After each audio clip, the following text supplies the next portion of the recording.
MUS 143 is a podcast dedicated to music lovers where we're going to review albums we believe are great, and hopefully you'll think they're great as well. We created this podcast to be able to express our love for the music, the artists, and the producers who put their heart and soul into making these great recordings. We're going to talk about production, lyrics, and other fun facts related to the albums. We want to build a community of people like us who truly love and appreciate music, where we can bond and have dialogue about the greatest songs ever made. And together, we can all make time for our love of music. Action! All right, y'all, we back. MUS 143 podcast. It's Mr. Pone speaking. And it's JG. What's going on? And what's going on, bro? How you feeling today? Chilling, man. Just excited to do this video thing. Yeah. This is episode 37 for us. For anybody new that's coming on, and this is the first one that we're actually we're gonna do a video on and get uploaded to YouTube. So as we when we start, we always want to thank everybody that has been listening to the show, that's been sending us a bunch of great messages on the previous episodes we've done. And remember, if you haven't already, to subscribe on your podcast platform of choice. We're listed on all major podcast platforms. Make sure you comment on this episode. And as I always say, if you're digging the show, let a friend or a relative know. You know what I'm saying?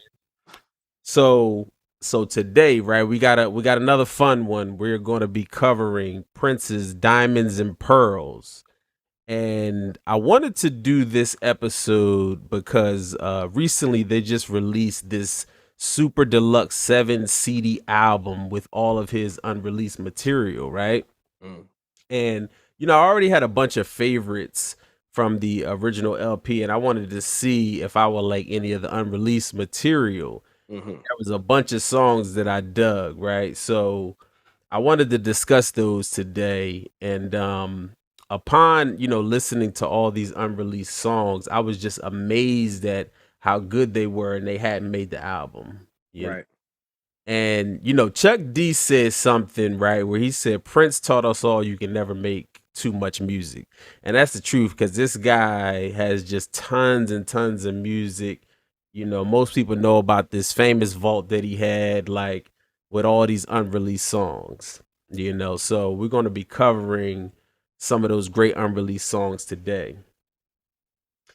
Now, this album originally came out in 91, right? So Prince was coming off of 2 albums that were, film soundtracks. You had the Batman soundtrack in 89, and then you had Graffiti Bridge in 90. And, Graffiti Bridge really didn't do as well as Purple Rain did, and it really wasn't my favorite Prince project. And his last album that wasn't a soundtrack before that was Love Sexy, right? And that really didn't do very well in the States. But the concert tour that he did was amazing. I don't know if you've ever seen that, but when they did the Love Sexy tour, that thing was amazing. You got to check that out, right? Yeah. But a journalist had asked Prince, if it bothered him to have records that weren't successful.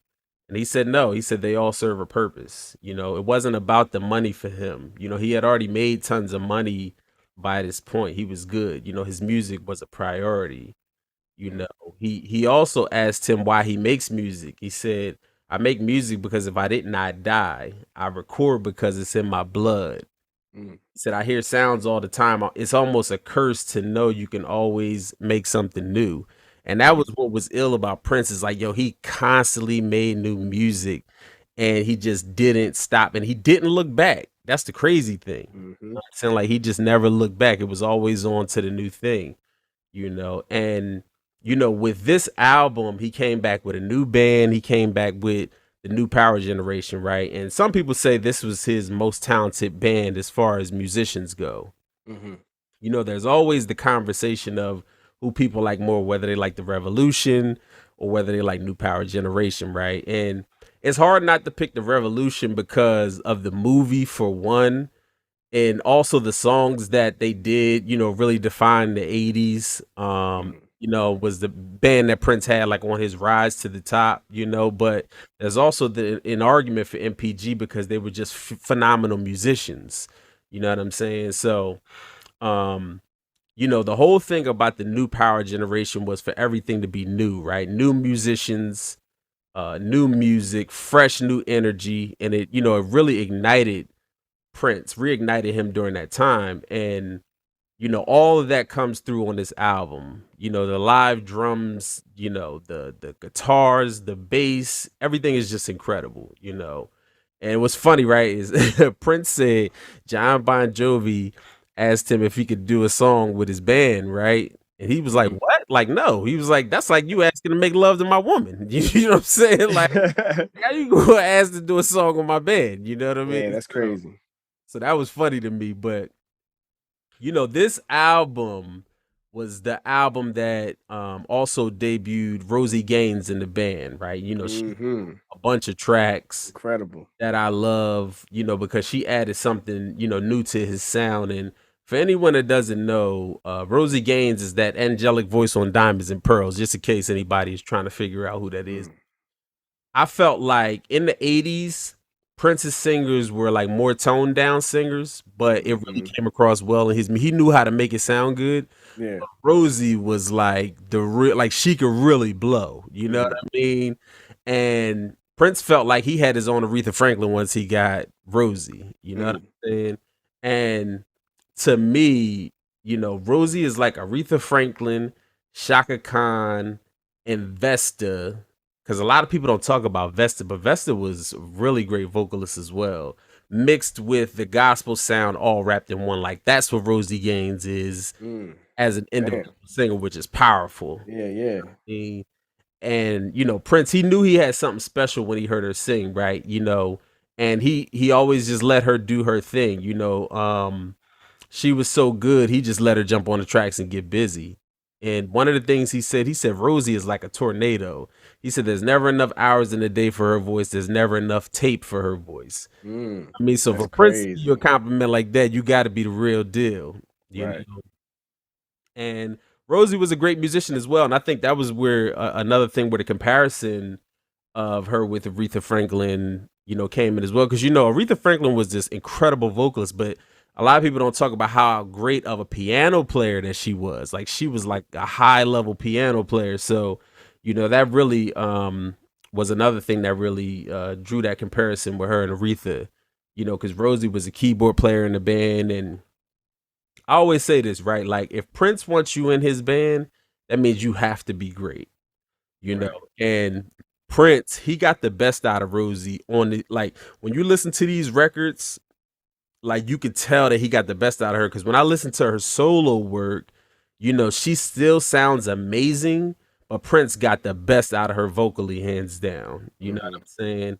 Um, and Rosie said that, Prince made her feel good about the way that she looked, right? Because, she told him that she didn't like the way she looked on camera. He Hmm. wasn't having it. You know what I mean? Right. He told her, he said she was sexy inside and that with enough confidence she could bring it out. And that helped her. You know what I'm saying? But I want to play a cut right now by Rosie Gaines called "Are You Ready?" because I want you to really just get the vibe of how Hmm. dope she was, and this song is just ill. So we're gonna play "Are You Ready?" right quick.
tough cut, man.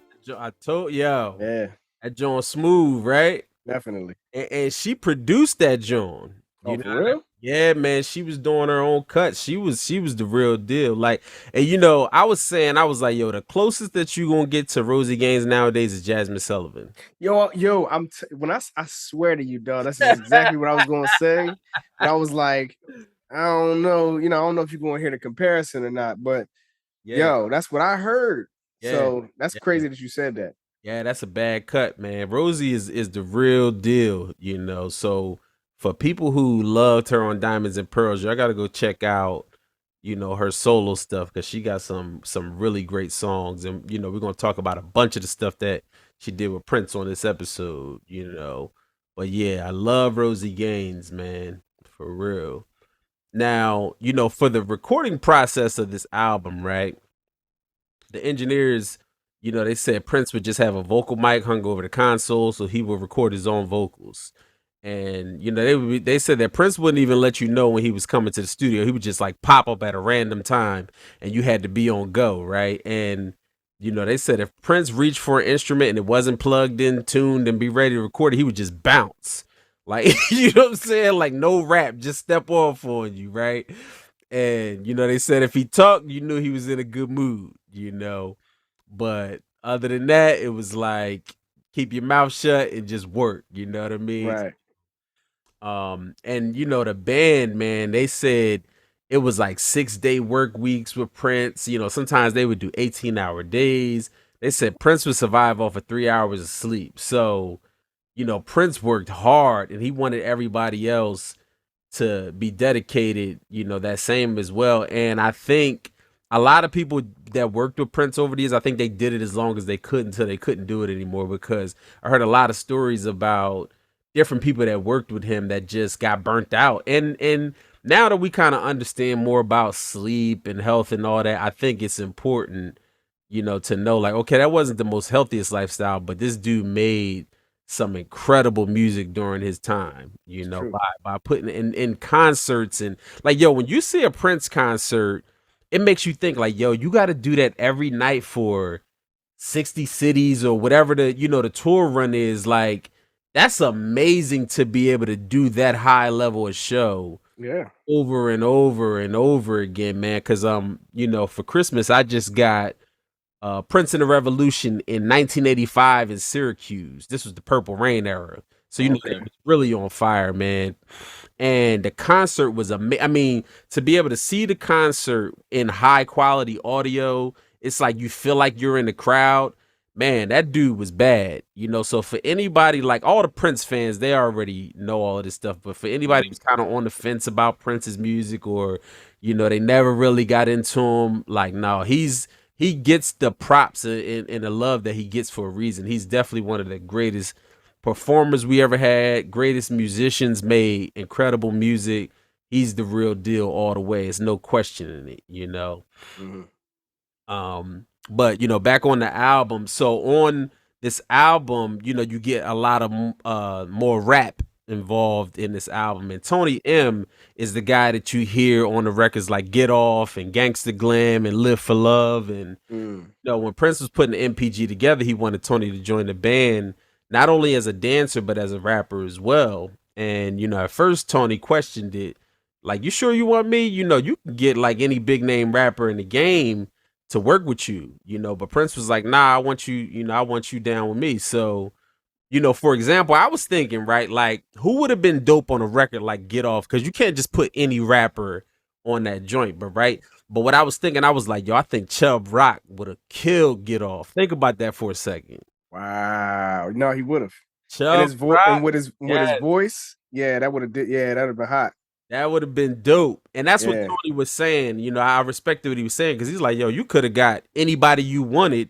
If you want to now start incorporating more rap into your music, you could get anybody you want. But he wanted Tony. That. Well, what I think too, in that same token, I think what it is that like, you know, um, Prince had a lot of control over what was going out and coming in.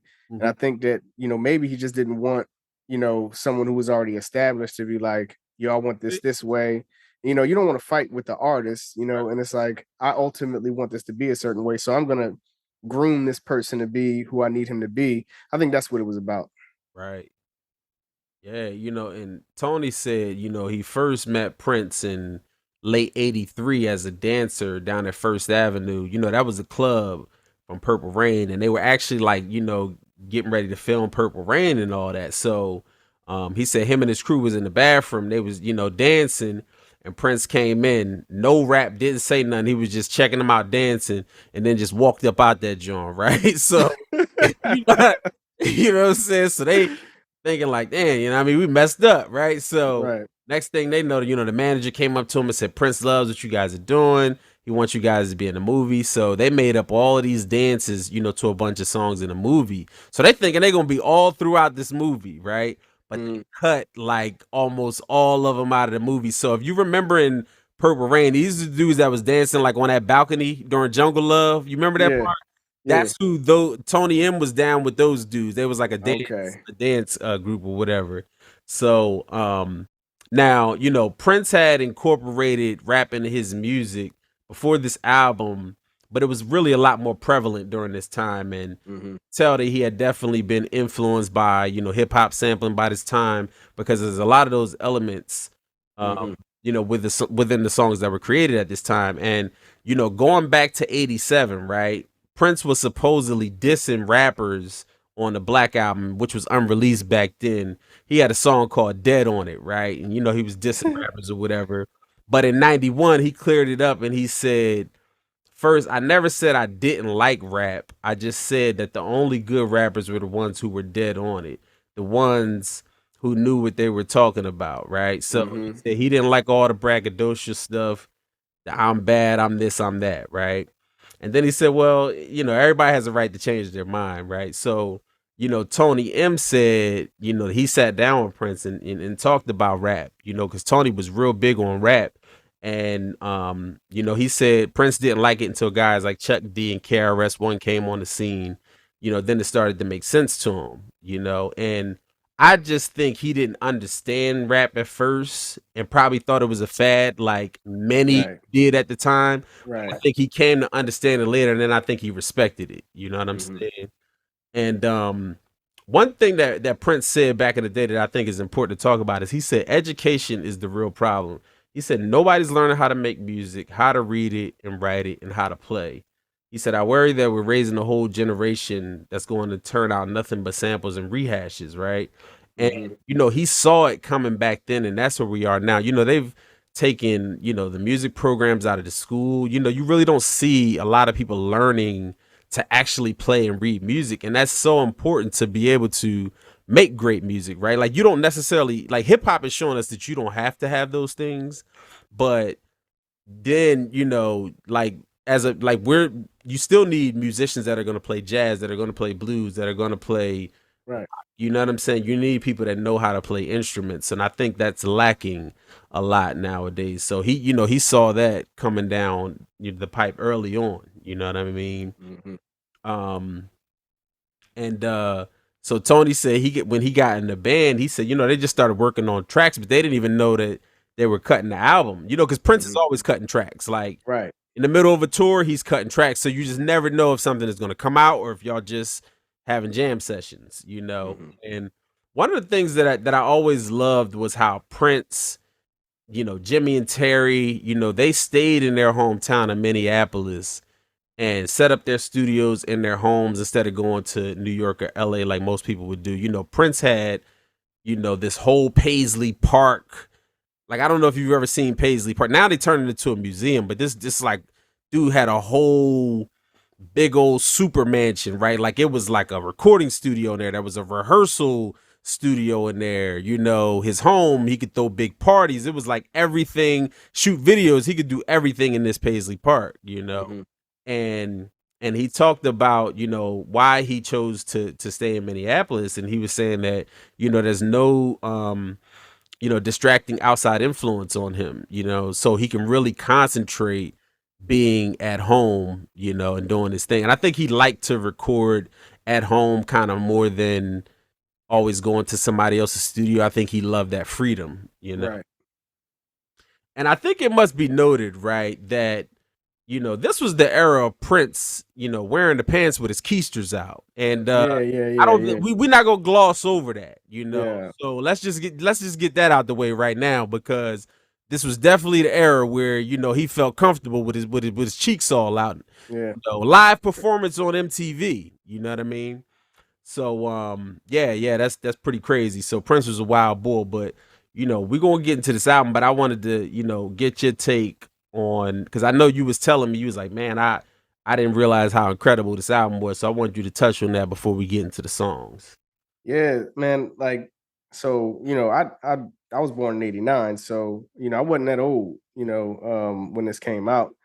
And coming back and listening to this, today, it's really crazy because these records are phenomenal. Like, Mm. I didn't realize, and this is what I was telling you, is I did not realize how good he actually was. Like, somebody's good. You listen to Purple Rain, and I knew Right, he was good, right? right, But right, to be able to transition from that point, where that was like the peak, to jumping into the '90s and being able to create in a realistic way. Like, I feel like he was trying to add elements that were happening at the time and they were working. Like, he did a good job at it. Like, right, some people will take elements or infuse them together and it just doesn't work. right. He was able to do it in a way that was genuine and incredible, really. But this is one thing I did want to say to you about this track listing, right? Mm. Now, we know this is like an anniversary collection, which has got a ridiculous amount of songs on it. Right. I think that it's incredible that you were able to put this list together the way you did. And I've always said, like, on some executive producer shit, like, if this album was put out this way, Right, it exactly, would sell more than 6 million copies. exactly. And these songs existed in '91. Right, So it's just crazy to me that and again, when the listeners, when y'all listen to this, you'll know what I'm talking about, because it's like, if you listen to the original track listing and you listen to how this is laid out in flow, you're gonna understand, like, yo, this is incredible. This is an incredible list. Um, Other than that, man, I'm ready to go. We're ready to get this going. I really want to talk about these songs. yeah, yeah. So listen, so we gonna jump it off with that diamonds and pearls. So talk to me about that joint. Man, this is a classic record. I love the instrumentation on it. I love the singing. Um, I love that, Prince he had a real, like, soft tone to this. Like, if you listen to this album, it's almost like he doesn't record with the same voice every time. Like, it's always different in some type of way. And I just love the way that he came off on this. I love the lyrics, like, just what he's talking about, like, you know, if I gave you these things, that would be great. But it's like, this is all I can get. All I can give you right now is my love. Got And nothing but that's love for you, baby. You know what I'm and that to me is incredible, man. Like, and it's one of the most fundamental things that you can write about. And I really love it. That's pretty much it. I do love the bridge on this song, man. Like, when anytime Prince has a change up yes. or bridge, it's expect to be taken on a ride somewhere. But man, this is an incredible song, and this is, and to, like I said, to be able to hear this song after all this time again, man, it really brings back memories. Yo, so Rosie Gaines, right? Hmm. Sings Yes, sir. this song, right? And I feel like, this song still holds the same level of emotion to this day whenever you hear it, right? It would have been a great song with just Prince solo, but Rosie Gaines shined all over this record and really took it to another level. And like you were saying, the breakdown, that takes the song to a whole nother level. It really gives me like that Phil Collins in the air tonight, that Yeah, you know what I mean? yeah. So when you get to that big drum fill and they go to the D to the I to the A, like everybody loves that, right? Hmm. The drum work on Diamonds and Pearls, a song that seems to be so subtle, but to have this really powerful, drum fills is amazing. It's dynamic. It's very dynamic for it Def- to be an R&B song. definitely. Yeah, This song will really have you in the zone and take you out of the room that you're sitting in, right? right. And Prince played it, real smooth on this one, and he let Rosie just be free and take it all the way to the top. And what's funny? My part in the video was where Prince he just hops off the couch and goes into a full split like it ain't nothing. Like, bruh, think about that. To hop off of a couch you sitting on into a full split and slide back up. Yeah. Crazy. Listen, this is the thing that I always say about Prince, man. Like, it doesn't matter what he does. That's Prince. It is what it is. Right. You don't. He gets a pass because it's Prince. Like, Definitely gets a pass. And we're gonna yeah, talk about yeah, because he a wild bull. You know what I mean? We're gonna talk about that later, but he be doing a lot of, you know what I mean? right, right. So, but what's crazy is this was actually the fourth single from that album. So you would think the Diamonds and Pearls was, like the lead single for the album, but it wasn't. Right. And it's the title of the album, but it was the fourth single for the album. So that was, very interesting. And they got a live version of this that they did in 91 for the Special Olympics, man, and they just killed it. So Mhm, I want to play you a little bit of that version mhm. because man, like the live performance is ill. So let me play you a little bit of that.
Bruh, Yo, snap on that joint, yo. I'm gonna tell you what's crazy, right? First of all, Rosie sounds incredible. It almost exactly the same as the record.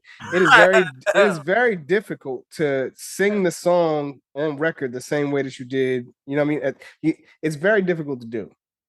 So that's just incredible within itself, right? But then these key changes at the end of the song where it goes up and then it comes back to where it was.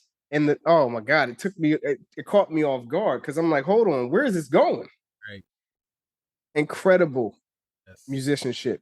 Yes.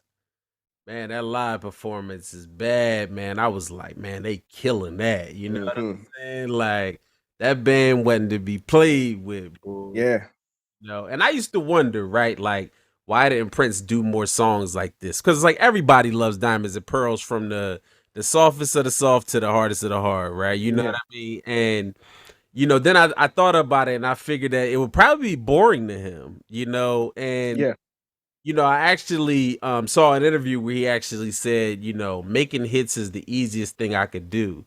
He said, but it's like taking a ribbon for a race someone else won. He said, I can't do that. I can't Mm. repeat myself. And then it makes you think about like with Purple Rain, right? When he did Purple Rain, everybody was in love with the album, the movie, the music, and then he totally switches and goes to Around the World in a Day. Hmm. I loved Around the World in a Day, right? But it's totally different than what you get with Purple Rain. And most people Hmm. would have said, well, let's just do another Purple Rain. Right, right, right. We sold all these records, were successful, but for him, it's like, nah, I'm not doing that. You know what I mean? And Diamonds and Pearls is one of them records that we definitely wish we had more of, but we gotta, just take that one and love on it as much as we can. You know what I mean? Yeah, So, exactly. but now I want to play a little bit of the original Diamonds and Pearls.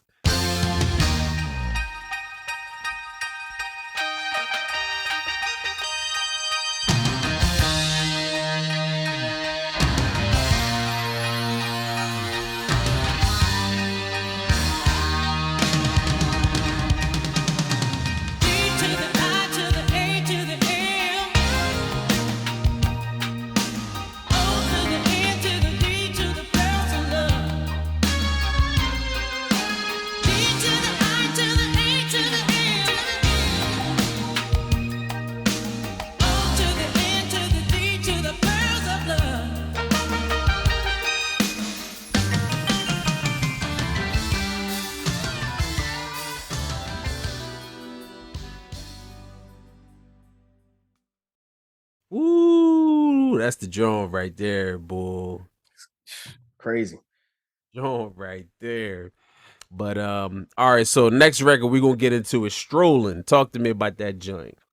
Love this record, man. Like it's really it was very creative. And this speaks exactly to what you were saying about Prince not doing the same thing over and over again. Right. Strolling has this jazz swing to it Yes. that really is very unexpected. And then for his vocals, they're very light and soft. Mm. And I just love the way that he sings on this song, man. And really that's the song is basically just about letting your inhibitions go and kind of just trying to be happy, live in the moment. You know what I'm saying? And I think it's a catchy song, and I really think that the solo on this song is dope. You know Yeah. what I'm saying? Yeah, but incredible song, incredible song. And I'm not sure this wasn't a part of the original track listing, was it? Original album. This was Oh, on. it was. Okay. Yeah, Yeah. I love Strolling, man, and it's one of my favorite Prince records, just period. And like you were saying, it has this jazz lounge, swing vibe to it, and I love this record so much because it sounds totally different than any of the other records that he does. Right? It's Right. a feel good record when you hear it. It just makes you feel good, and the lyrics are pretty funny, right? Because he Yeah. has you and this feel good, you're vibing. And then he says, something crazy. He said, we could stroll the mezzanine, buy Hmm. some dirty magazine, laugh behind it while we're eating ice cream, right? Yeah. And I'm thinking, like, this dude's imagination is a lot different than mine. You know what I mean? Like, I don't Yeah. think I would have been thinking about that. Like, think about that, bro. You walking through a park, you got the love of your life, and you're eating ice cream while looking at a dirty magazine. It was pretty trippy to me, but I love Strolling. You know what Listen, it's Prince. He gets a pass. I'm probably gonna be saying this the entire time that we're Right, doing this. right. Yeah, definitely. And this is a song where he's really showing, I can do whatever type of music I want and make a hit. Hmm. You really can't limit him in any kind of way. And I thought it was really cool. He cut this song in Tokyo, Japan in 1990. Get out of here. Yeah, he was on tour. He was on the nude tour, and he cut this joint in 1990. Yeah, so it's like it didn't matter where in the world this dude was, he could make great records. So I want to get into a little bit of Strolling because it's definitely one of my favorites.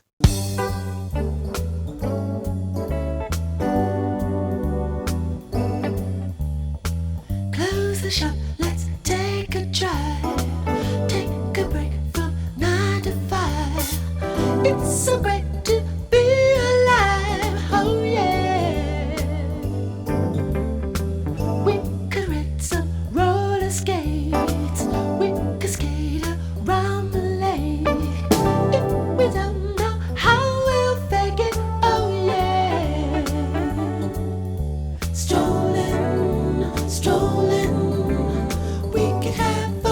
just strolling, rocking, rolling. Oh yeah. Let's forget about the time. Let's relax and ease our mind. We deserve to just feel fine. Oh yeah. We can stroll the mezzanine, buy some dirty magazine, left behind them while we're eating ice cream. Strolling, strolling, we can have fun just strolling, rocking, rolling. Oh yeah. Yo, I'm telling you, bro. Every time I hear that, I be cracking up like, yo, he wild for that, you know? Yeah, that line is crazy. I'm Yeah. not gonna lie. But yo, what I'm saying, like, see how he has you in this in this vibe, and then when he say that, it make you stop, like, Like, hold, did he just say that? right. Yeah. That's what I'm like, yo, this brother's imagination is totally different than mine. You know what I mean? Like, Right. oh man, but all right, so we're gonna get into that get off. Talk to me about that jump. Man, I mean, this is classic Prince right here. You know what I'm saying? Dirty Prince. You know what I'm saying? Oh, you know what's crazy too that I thought was wild is like he kind of bust a rap in this joint, like a little bit. It was like a Yeah, small little, yeah, you yeah. know. So It I was, can work on that zipper, baby. yeah. He was talking, yeah. He was talking crazy on this joint, yeah. And Yeah. so I love the vibe of it. I feel like musically, yo, like he just gets this right every time. Yeah. You know what I'm saying? From the drums to the chords and everything that he's like, everything is kind of properly placed and where it belongs. And that's just credit to them, man. Like that whole generation, new generation. New power. Um, Yep. yeah, so yeah, classic joint. And this is one of the singles off the album, right? This is the first single. This Yeah, is, the single. Yeah. you know.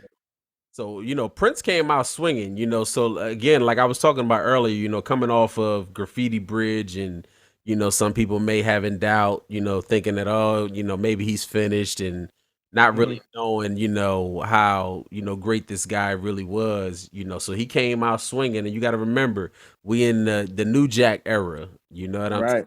And one thing that I love was, even during the New Jack era and when it was dominating, Prince still did his version of it his way. He didn't all the way sell out to and try to duplicate what Teddy was doing. Cause it was a lot of people that just totally took Teddy's whole everything and duplicated and made hits. You know what I mean? Like they didn't even try to do their own version.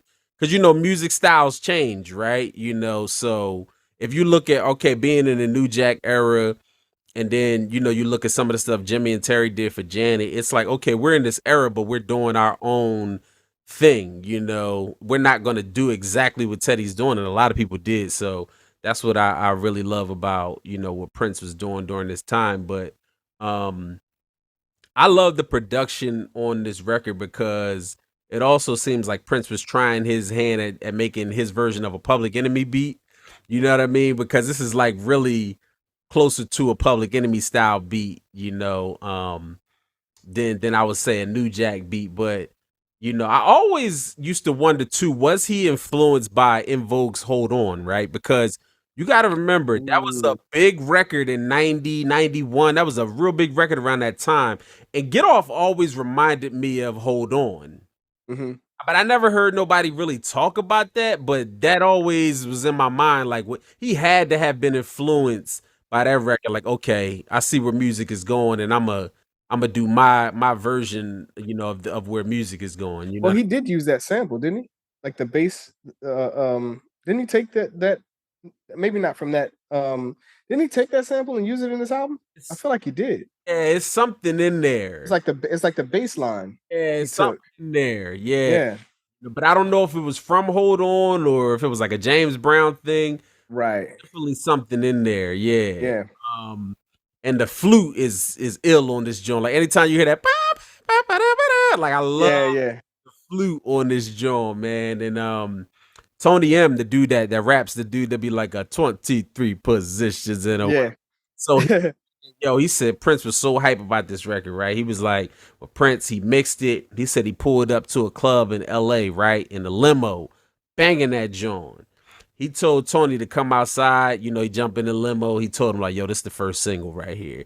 Like, he was hype about this record. So, you know, that made everybody feel good. You know what I mean? Knowing, like, okay, Prince he's loving this one and we on it. You know, it's on. You know what I mean? So, yeah, Get Off is a dope joint. So, we're gonna play a little piece of that right now.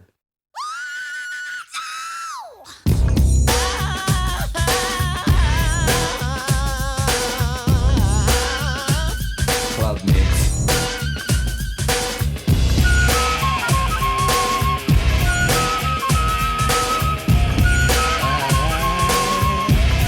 Club mix.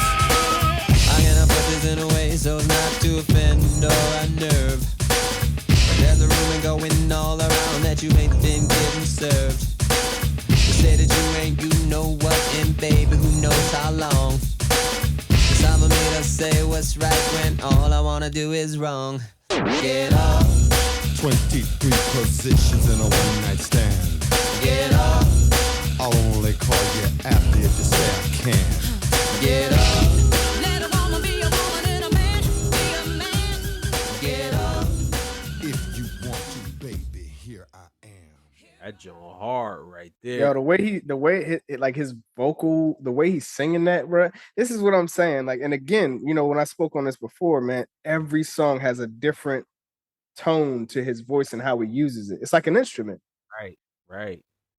Yeah, man. That's the joint right there. You know, and it's like with Get Off, right? Like, you know, I always thought it was dope, but it was kind of I guess a record that I didn't probably play as much as some of the other stuff. But you know, when you listen to it in the context of this album, you realize how dope it is. Like, yo, this joint Right. crazy. You know what I'm Right. saying? Like, so yeah, Get Off is definitely a classic. But we're gonna get to the next record. So the next record we want to talk about is Walk Don't Walk. Talk to me about that joint. Yo, I love the bounce on this record, yo. I love the bounce. I love the vocals. I love the shine na na na. They I'm telling you, Or is like, the beep, beep. Oh my yo, they be killing it, man. Yo, just incredible. God. It's a very feel good song, man. And it's just got so many layers to it. And I think that there's not enough said about the musicianship, man. Like, I'm telling you, like, at this time, it's like, you know, you're hearing a lot of sampling and things like that, but it's like this is just like that that it's still got that element of like this is what happens when you take pieces of what's popular now and you can still have the musicianship involved. You still can have these instruments and it still sounds dynamic, man. And sound wise, Right. this record is just fantastic. Yeah, yo. I love Walk Don't Walk. And I want to talk about, you know, what I think it means to me and see what you think. Yeah, yeah. But, you know, Prince, he sampled that Psy and the Family Stone break, that Sing a Simple Song. And, you know, that was a big break in hip hop. You know, he also sampled the Big Payback in there too. So, you know, all of that, you know, that gives it that hip hop flavor. Hmm. Yo, Spike Lee was actually supposed to direct the video for this one, but it never happened. So Oh wow. did a video for this, you know. Right. Um, but this is another song I love, man. That just feels good. You got him and Rosie singing the verses together, and you know, Rosie is just giving you all that pretty stuff on top, you know. Hmm. Every song she's on is just like it's special, you know, especially when she was working with Prince. It was like, man, they was just killing everything. You know, the Right. guitar is just fantastic on the song if you pay attention to that. Um, you know, this song is very interesting because I was trying to think of the meaning of this song, right? And I'm pretty sure there's somebody out there that knows exactly what he was talking about, you know, and if you do, leave it in the comments. But you know, to me, it seems like the lyrics on the first verse are based on someone who's you know, being very careful and really not taking any risks, and that's what they're trying to teach another person, you know, like Hmm. walk this way, don't walk this way, right? You know, they're almost living their life, you know, afraid to be who they are. Hmm. You know, then in the second verse, he's saying, go on and walk on any side you like, you know, and don't walk wherever they tell you to. You know, the sun will shine upon you one day if you're always willing, walking your way. And Right. so it's like that's kind of what I got from the song, but I didn't know if you got something different, as far as what the song means. No, I mean, I feel the same way. I mean, it's just kind of like being your own person and stepping into that. And I think that's just who Prince was too. It's like, he had ultimate confidence, you Yeah, know what I mean? And who he was. sure. And I think that like he was just kind of passing that on to the audience. Right, Like be who you are. Don't let anyone influence who you are. right. So yes, I feel the same way. Yeah, yeah. But yeah, like you said, when they do that shine, Yeah. that part is Yeah. ill. So we want Yeah. to get into a little bit of that walk, don't walk right quick.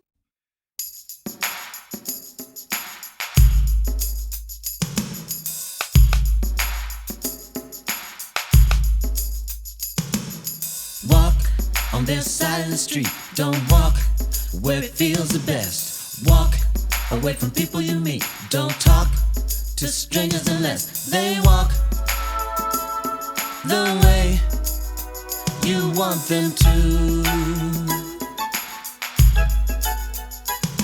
Don't walk unless the others do.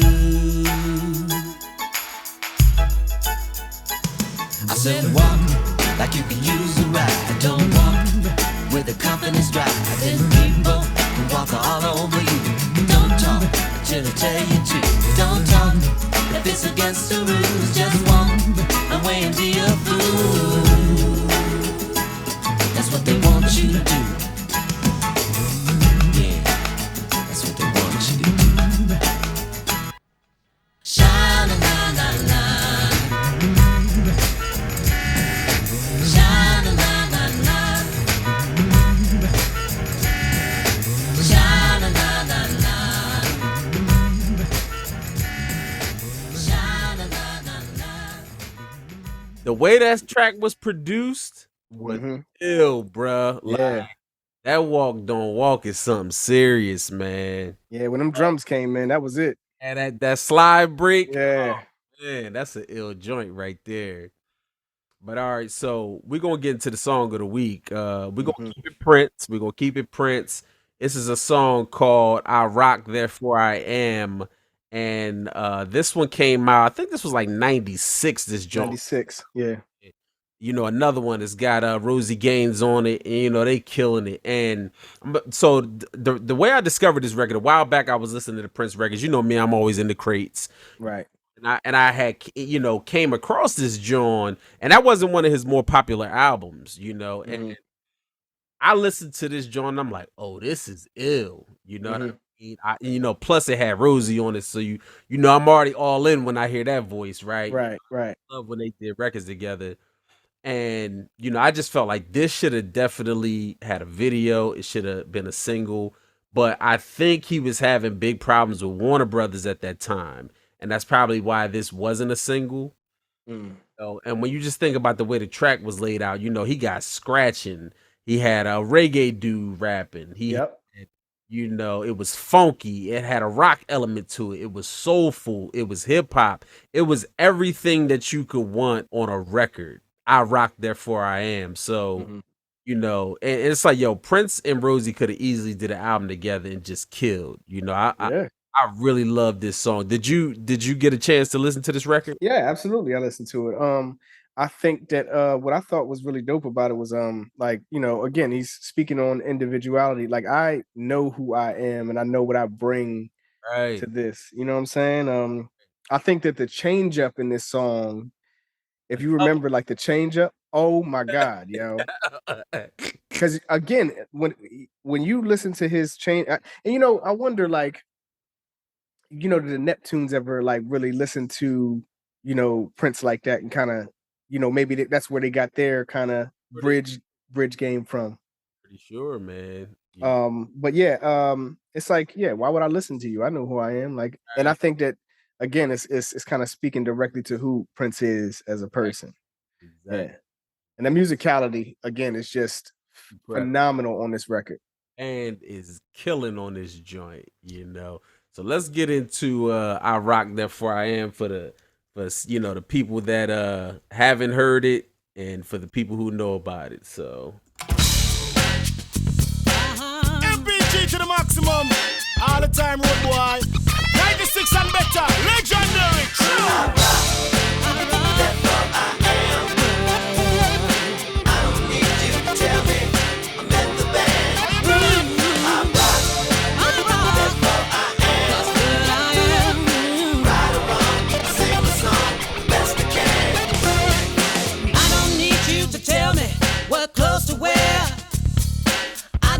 Suggestions about my hair. If the whole world buys your bullshit, I don't care. I'd rather put on something that you won't dare.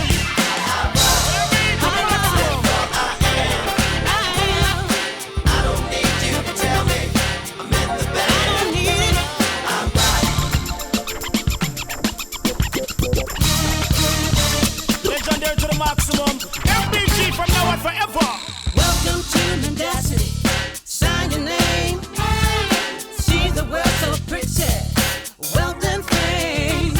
They could put you on the field, Yeah. but you won't get in the game. Well, no. How many suckers knew that before they Whoa, came? yeah. You know.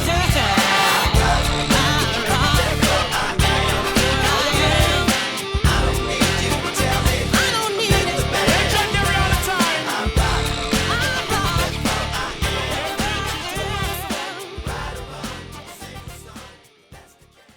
Yeah, man. and Rosie was going off on that joint, bruh. I love that record right there. I rocked that for I am. Y'all definitely got to check that one out this week. If y'all ain't never heard I rocked that for I am, check that joint out. That's a ill, cut that didn't get a whole lot of exposure, but great song. All right, so we're gonna get back into this album, and we're gonna talk about Money Don't Matter. Talk to me about that joint. Man, this I'm gonna tell you the first time I heard this, this song spoke to me, man. Mm. You know what I mean? Like, because I feel like when Prince is in like his storytelling bag, Mm. he really is potent, Yeah. with anything that he's speaking about.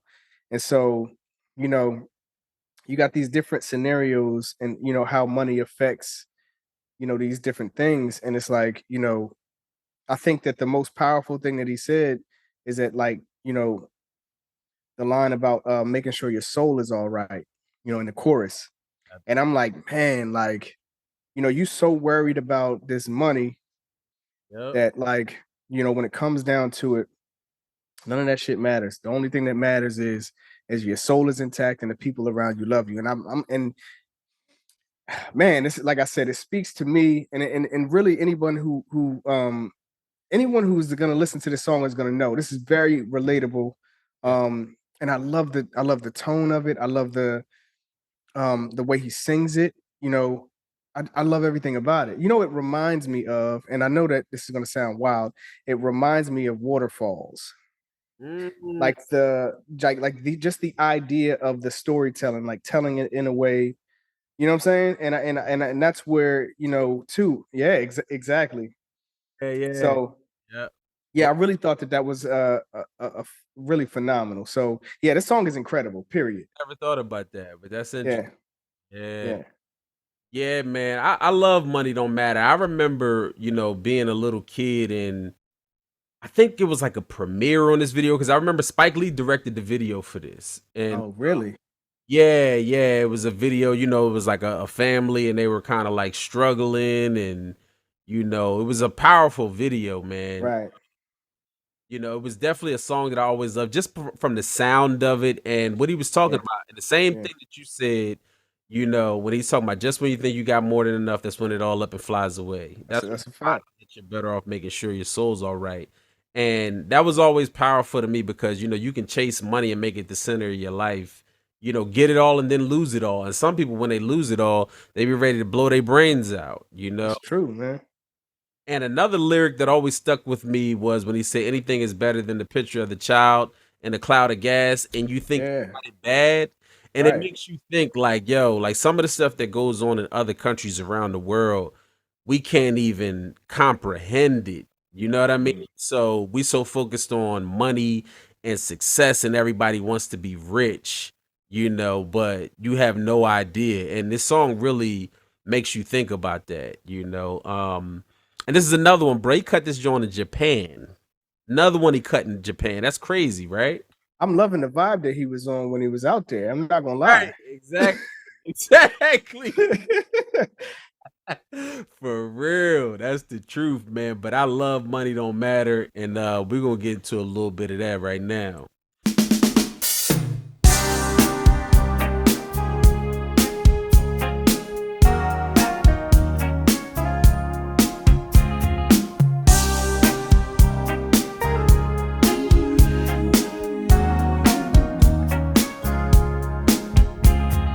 One more card and it's 22. Unlucky for him, making. He never had respect for money, it's true. That's why he never wins. That's why he never ever has enough to treat his lady right. He just pushes her away in a huff and says, money don't matter tonight. Money don't matter tonight. It sure didn't matter yesterday. Just when you think you got more than enough, that's when it all up and flies away. That's when you find out that you're better off making sure your soul's alright. 'Cause money didn't matter yesterday, and it sure don't matter tonight. That's one that always stuck out to me. And I would ask people about that. And some people don't even know that song. And I'm like, you don't remember much? Like, cause I think because of that premiere, I remembered it from when I was a little kid and that video Yeah. stuck with me. So I Mhm. always knew about Money Don't Matter, but some people was like, nah, I don't remember that. And I'm like, what? Like, Yeah. yeah, Yeah. I always love that song. And you got to think, like, so for me, being able to, because I was, like I said, I was young, right? To go back in my adult years and listen to this, it's like, and not know, that time like that, like really know, and listen to this song, man. I'm just like, yo, I'm just blown away, Yeah, just blown away by it. for real. All right, so we're gonna get to the next record. The next record is one of my favorites. It's Insatiable. Talk to me about that, John. Yeah. Yo, I love this record. John, remember I was talking about this on the Tevin Campbell episode. Yeah. So this is what I'll say, right? This song was so hard for me to kind of listen to the lyrics because it was carrying me through the song every time I listened to it. Yeah. I'm telling you, like, I love the way he sings this song. I love the way it was produced. Yeah. Let's see, the song, man, as far as love songs and ballads and things like that, man, it's just like this man doesn't miss. He don't miss. Truth. You know what I'm saying? My favorite line is I'll show you my, and then the instrument, I'll and then show you my if you show your yeah, I know what you're talking about. yeah. That's my part, man. I love that. I feel like that was clever, but this is Prince in his form, man. This is what he does, you know what I'm saying? And this is an incredible record, yo. Like, if you've never heard this record, you're sleeping. You're out here dozing off somewhere. You need to get up and listen. Yeah, man. That's the truth, man. I love Insatiable. It's always been one of my favorites. And you remember on that Tevin Campbell episode, I just talked about him, doing ballads. And when he did ballads, man, it was just special, going all the way back to Do Me Baby. And then, you get Adore and, Scandalous, which was on Batman soundtrack. Insatiable. I mean, when he does ballads, it's just like he's untouchable. You know what I mean? So I always love, the slow joints. He just murders them, and this is one of them straight Quiet Storm joints. For real. It's definitely always been one of my favorites. So we're gonna get into some of that Insatiable and slow this thing on down. Turn the lights on, strike a candle. No one that I've ever knows how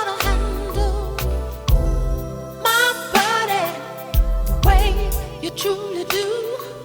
Insatiable my name when it comes to you. I got a Jones, mother.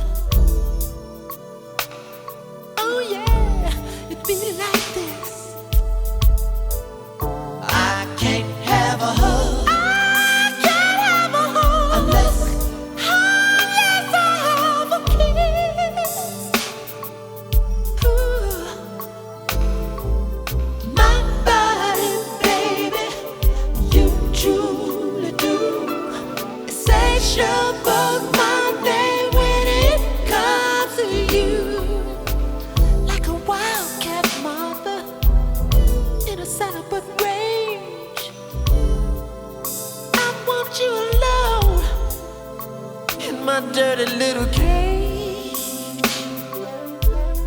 Can you understand, mother? Woo, woo, woo. My body, baby, you truly do. Insatiable my name when it comes to you.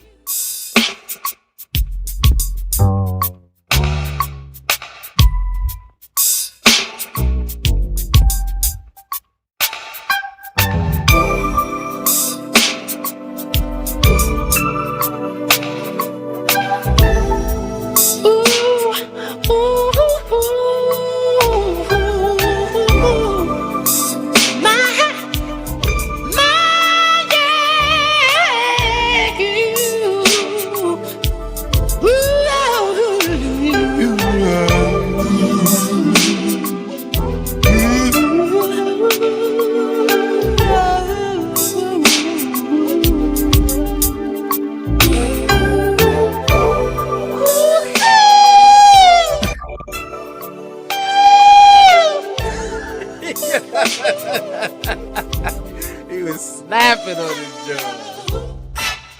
Turn the lights on, strike a candle.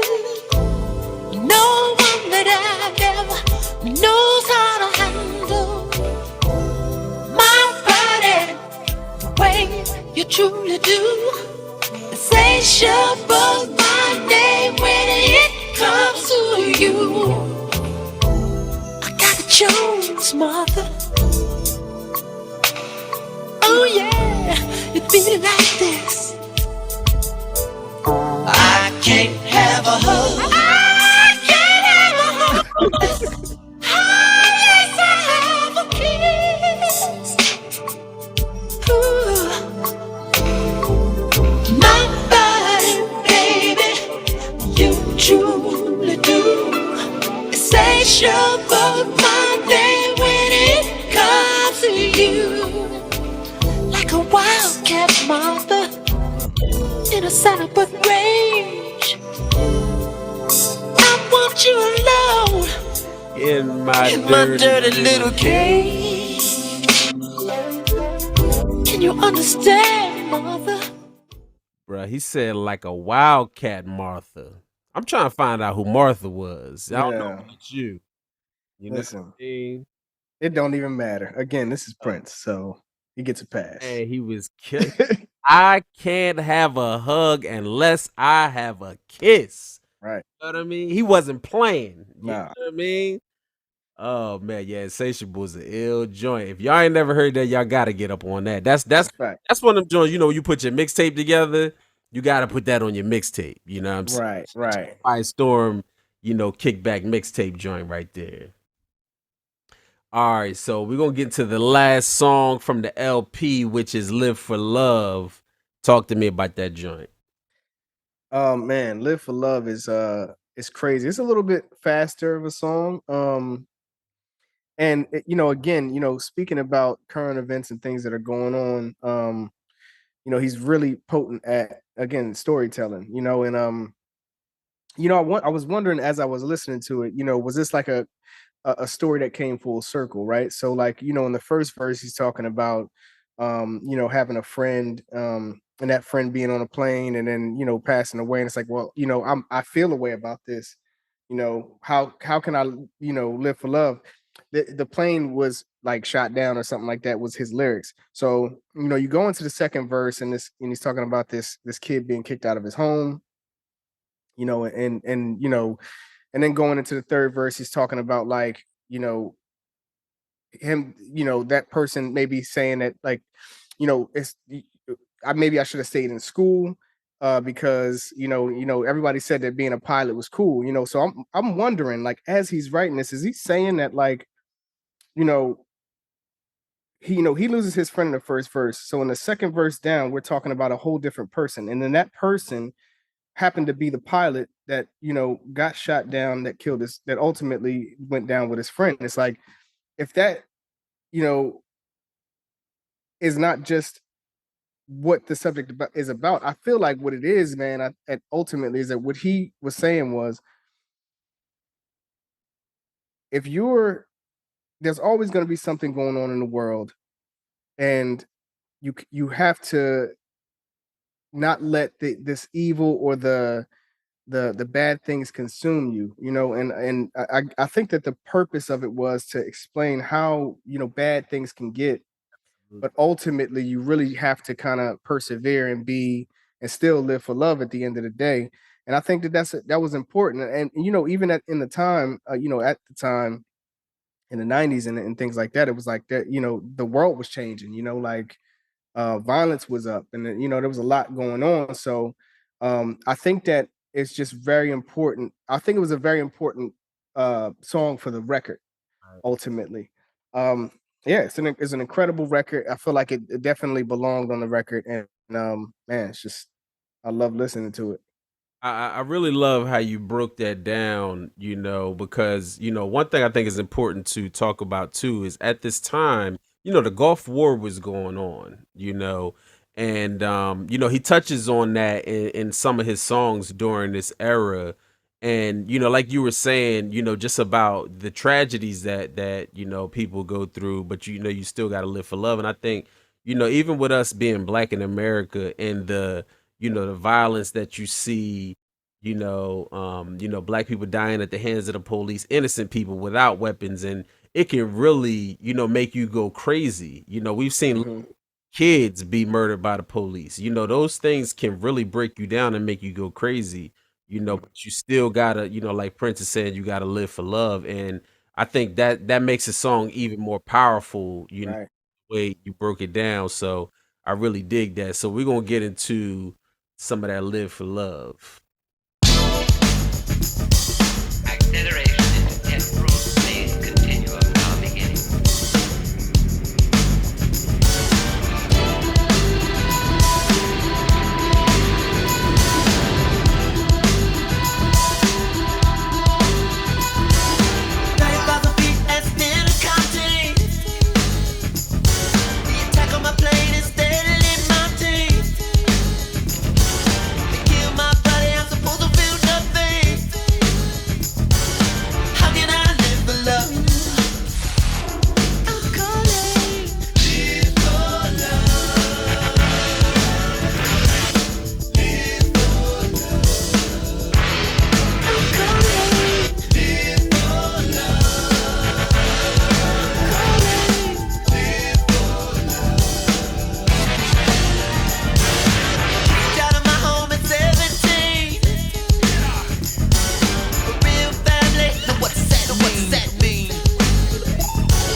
Yeah, that's the joint right there, yo. Yes, sir. That's the joint. All right, so now I want to get into some of these deluxe edition cuts, right? Some of my favorites, like I said, this is a 7 CD collection. So, Mm. I mean, there's just tons of music, different versions of different songs. So, these were some of my favorites. So, the first one we're going to talk about is Gangsta Glam. So, talk to me about that. No, matter of fact, right? Hold on. So, let me talk about Gangsta. Good. So Gangsta Glam is like an extension of Get Off, right? Like it was on the single. So, the single that came out for Get Off back in the day, Gangsta Glam was, one of the songs on there. And it's got that James Brown sample all over it. You got the big payback, you got Funky Drummer. He really let, his man Tony do his thing on this one, right? Mhm. Now, there's a video for Oh Gangsta my Glam, God, bro. right? And it's pretty funny because they filmed it at Prince's compound, Paisley Park, and it just seems like he was just sitting around one day and was like, "You guys want to shoot a video?" And Yeah. everybody was like, "Yeah, right." So everybody's like, "Cool." So they just went and got a camera crew, and just filmed it at the crib, right? So they got all the cars lined up. Prince, he's sitting in front of the Chiquito yellow 850, right? He got the Purple Rain 635 out there, so that thing is hard. I love that car. Yeah. I think that car is still at Paisley Park, in the museum. I think I That'd be seen, crazy. that Purple Rain 635 is crazy. That's one of my favorite cars ever, right? Hmm. So, but the video, if you've never seen it, is pretty funny. You gotta check out the video. Prince he's walking around wearing bikini drawers with suspenders on him, right? Yeah. Yeah, it's wild. And then had the nerve to be doing push-ups by the pool with all this on, right? And it made me think, like, when you got money, you can do anything you want. Because if one of my homies was to come out like that, we immediately, whoa, you know what I'm saying? Like, bruh, like, you want to put some pants on? Like, that's immediately where we going with that. Yeah, right. Prince was a wild bull, so he could get away with that, man. But Man. yeah, what'd you think? Listen, it's funny, man, because like what it's Prince. He gets a pass. Okay, but Saying that this that Prince yeah, fast, yeah. So listen, you know what cracked me up about this video? People was on roller skates. Bruh. My man slid down the 8 series, bro, like in front of the girl. Like He did do that. Oh, I forgot he did do that. bruh, like it's the funniest video you will ever see, man. But I mean, this really like it's comical. It really is. I mean, but the music was great, and I like the idea of what they were trying to do. The raps weren't bad. Like it wasn't like they were trying too hard. Hey, right. It was a really cool vibe. Yeah, they was doing Yeah. their thing. It was like representative of I guess how they get down in Minneapolis. You know what I mean? Right. But Prince was out of pocket for the drug suspenders on him, bro. Like I'm like, come on, bro. You know what I'm saying? We didn't already let you, do the pants with the cheeks out. You know what I mean? Right. Like, so yeah, man. But that video is definitely funny. If y'all ain't never seen the video for Gangsta Glam, you gotta check it out because it's hilarious. You know what I mean? Boy, we getting ready to get funky in a sack of granddaddies.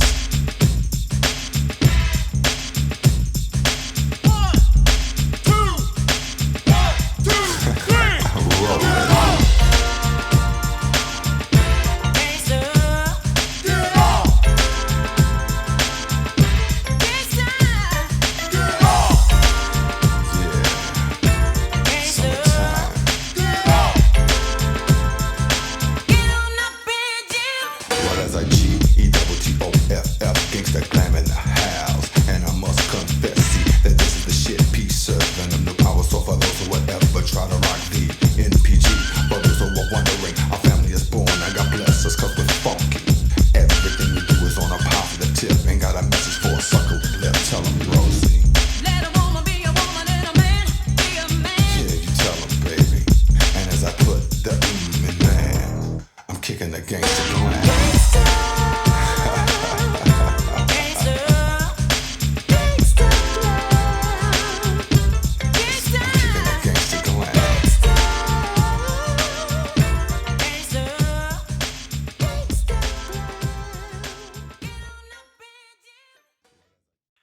So another one off of the deluxe album. These are songs that I never heard before. Hmm. My Tender Heart was one of them, right? And this is just a beautiful song. It was written, I think Rosie Gaines had originally wrote this song, and when she got down with Prince, they kind of reworked it, and Prince is singing in his falsetto on this one, which I love, and Rosie Gaines cut a version as well, which which I absolutely thought was perfect for her, and it was actually a single that was released in '93, because she was supposed to have an album on Paisley Park, but it never came out. So Mm. that song wound up being on her album Closer Than Close that came out in '95 on Motown. So I want to play you some of her version, so you can see how she did it. But it's just a beautiful song Mhm. around. So I'm gonna play My Tender Heart.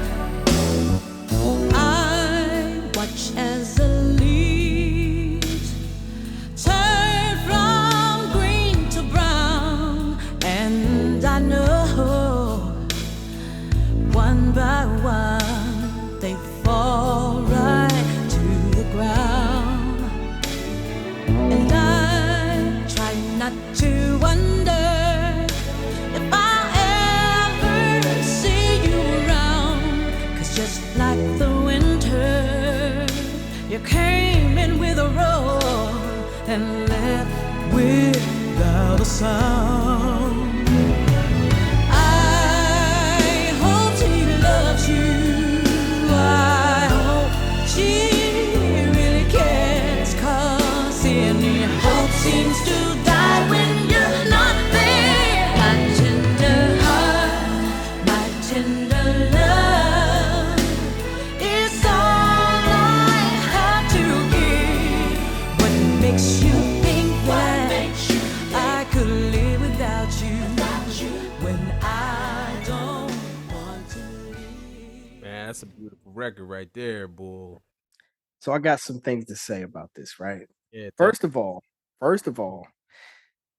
I feel like this song should have made the album, personally. listen, Also, like all of these should have, but yeah, I know what you're saying. right. I know what you're saying. Yeah, Also, I feel like would have been dope is if they would have did a duet. So absolutely. like her on the first, him on the second, they Absolutely. combined on the third, or on the saying at the end.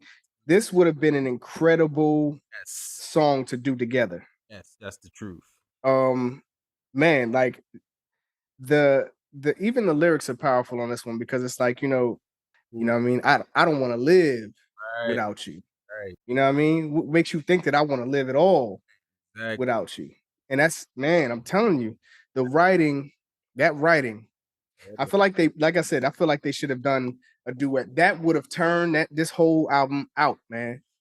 Yes, definitely. It's definitely a song that I just thought was so beautiful when I heard it. This is why I said what I said in the beginning about you hear these records and you're like, this is not a throwaway. Because you're thinking, when you think about, a lot of times when I think about people having unreleased music, it's usually just records that weren't good. It's like Right, you make a bunch of records, but the ones that are good you put out into the public. right, And I'm like, how did this record not make the album? And like you're saying, making it a duet is like when you hear Rosie's version and then you hear Prince's version, you're like, oh, this is perfect for that. So, right. and I don't know, man, but that's how good these songs are. You know what I mean? So I want to play Prince's version now so people can get a taste of how his sounded. Mhm. So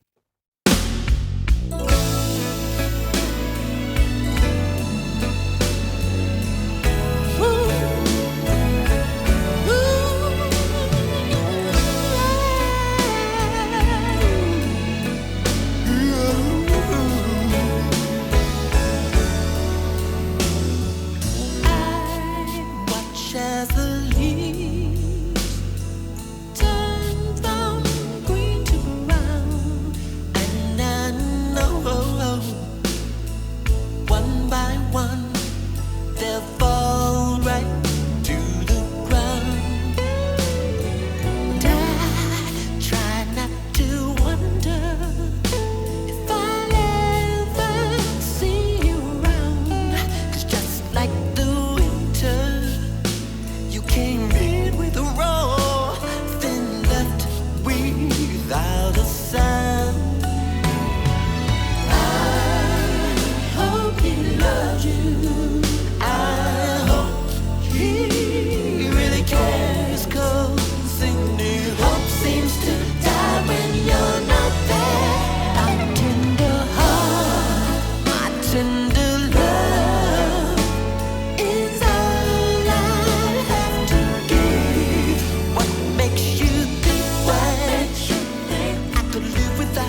that's a beautiful joint right there, boy. For real. Love that song, man. I heard that. I was like, oh, that's definitely in the collection. You know what I mean? Yeah, I definitely would love to hear a mashup of those two like Yeah. together like that. That would be crazy. Yeah. And I saw a performance on YouTube where Rosie was singing this live at Paisley Park, and it was Mm. just a beautiful performance, you know. So yeah, it's a great song, man. That's a great cut right there. So the next joint I want to talk about is Pain. Now, there's multiple versions of this song, right? You know, Shaka Khan has one, Rosie also has one, you know, a solo one as well. But this Prince version is my Mm. favorite. You know, I Yeah. just feel like the production is a little smoother on this one, and Rosie on that hook is just everything. You know, I love the sound of the band on this one. So when I heard this, I was like, "Oh, this is another one." I'm like, "Yo, Hmm. not make the album." Like, but tell me what you thought about Pain. Man, like I really love this record, it really describes like being in a tumultuous relationship and then like, not wanting to get too close to someone, my favorite line on that chorus is like, loving you only brings me pain. Man, when she sings that part, Goodness. it's just right. I don't know why it's right. It's just right. Mm, Um, there's this line, what is it? The third verse I feel like is like it really stood out to me. It was like, I liken our love to a gentle fire. If I get too close, then I'll get burned. But just close enough and I'll be warm as a little baby. How come you can't give me what I earn? mhm, And I thought that was deep, man, because I'm like, if you're in one of those relationships like that, it's like, man, you're constantly fighting to be number one in this person's life. mm, And it's like you just can't get, you can't get too close or you'll get burned. You know what I mean? So it's like you kind of got to play it a certain way. And I think that that's like, you got to go through something like that to write that. You know what I mean? That ain't something that I just thought that off the top and I just want to write that down. right. And it's kudos to the writing on this record, man, for real, because this is a really dope cut. Definitely, definitely. We're gonna get into a little bit of that pain for people who ain't hear it. So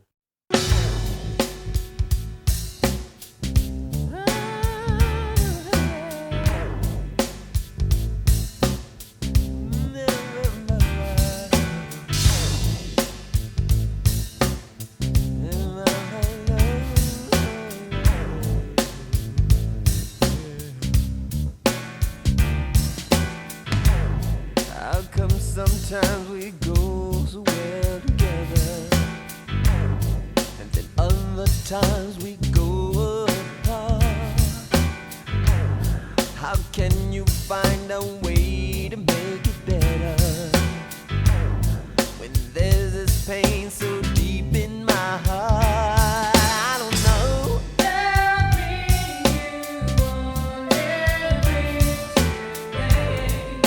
Whenever I'm with you,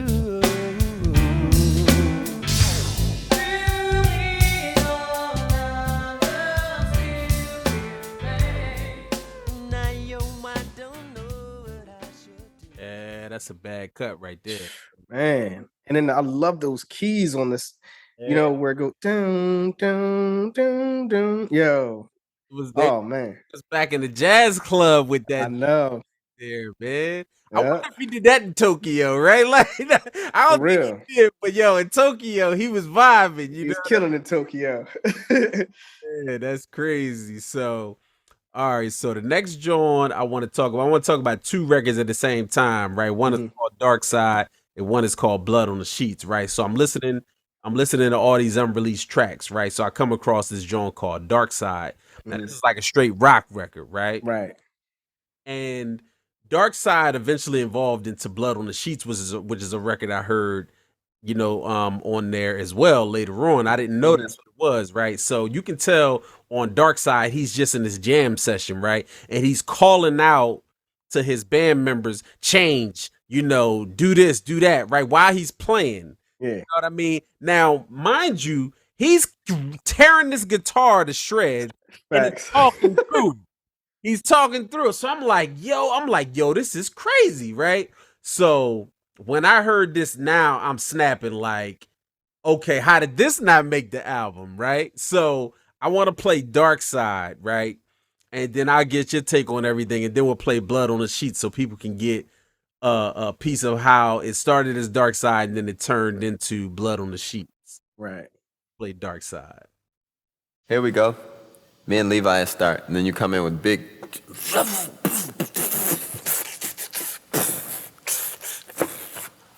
Okay, you ready? 1, 2, 3.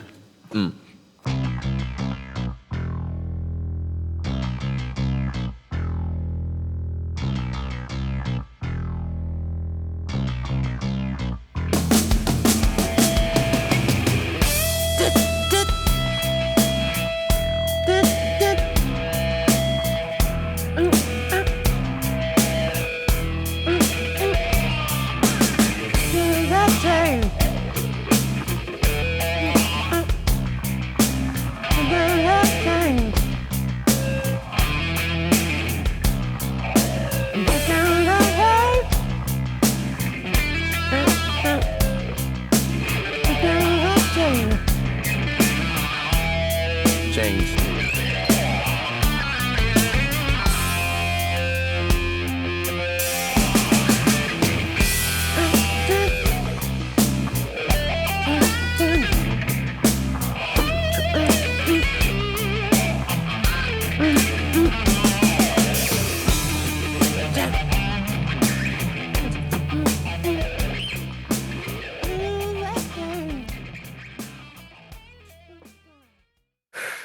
Man. Was shredding that guitar, yo. Shredding it. You know what's funny is anytime I ever see Prince play the guitar, it looks like the easiest instrument that you could ever play. Yo, that's the truth, yo. it's the most ridiculous thing. Man, when I tell You know what, Jimmy and Terry was saying, they was like, yo, when they used to be in a band with Prince, it'll really make you feel some type of way because he'll pick your instrument up and play it better than you do. Like, yo, can you imagine you play bass guitar and then he jump on your bass and kill your bass? Like, yo, you gotta feel like, you'd be like, give me my fucking bass. yeah, man. right? He just killed your bass, you know what I mean? Yeah. Yo, Prince was ill, boy, for real.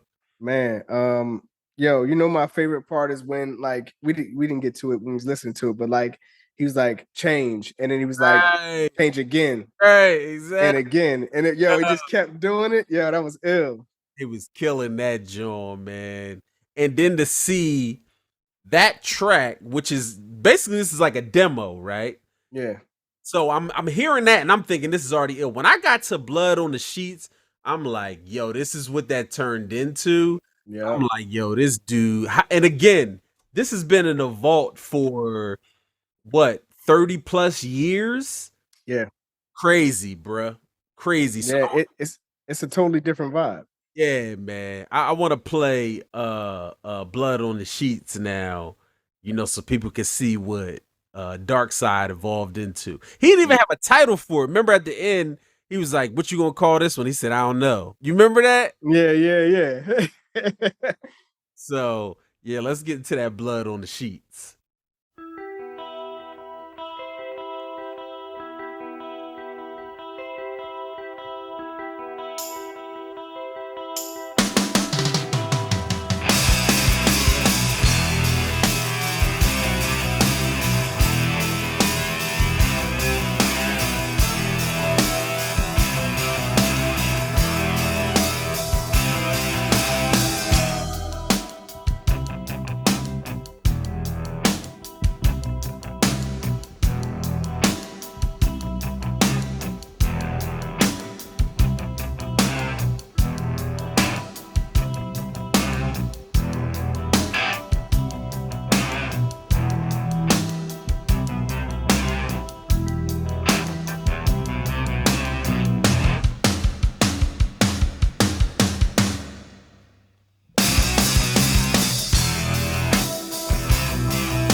that blood on the sheets mix is so clean, Mm-hmm. and like it just sounded much bigger than Dark Side. You could tell it was more produced, right? Yeah, yeah. Can you imagine if Kurt Cobain would have got on that blood on the sheet? Oh, that'd have been crazy. That thing would have been great. Yo, and again, in the vault, bruh. This is a in the vault, like 30 plus year track. Crazy. Yeah, that would have been sick. Absolutely. And the thing is, I'm surprised that he didn't put anything on it. Like It was just a track. Yeah, it was yeah, like he didn't put nothing on it, right? So, oh man, that it's just crazy, like the level of talent that this dude had, that he could just bust out there and do a track like that and kill everything. You know what I yeah. mean? Yeah, man, them two Jones was ill when I heard them. I said, "Oh yeah, he killed that." So the next joint I want to talk about is a little fun cut. It's called "Skip to My You," and this Mhm. one, has like that New Jack flavor on it, but it's real funky at the same time. It was a cool track. So I wanted to get your take on when you heard it. What did you think? I thought it was obviously supposed to be fun. It was like Yeah, taking that fairy tale type of thing right, and incorporating that into the lyrics. I love the change, man. I'm telling you, anytime there's a change up, right. it's he's just out of control. It had a very nice bounce Yeah, to it. yeah, That you know as soon as you hear it. right. And it's just one of them. It's just one of them cuts, man. And it's just like, all right, I see what you was trying to do. It makes sense. That's what I'm saying. It got New Jack flavor on it, but it's funky in its Prince. It's not straight New Jack record, but you could Right. definitely tell he was experimenting with the New Jack sound on this one. So I'm gonna play "Skip to My Lou." I mean, see, I didn't. It's Yeah. Mm. by you, my darling. So let Uh-huh. me play that.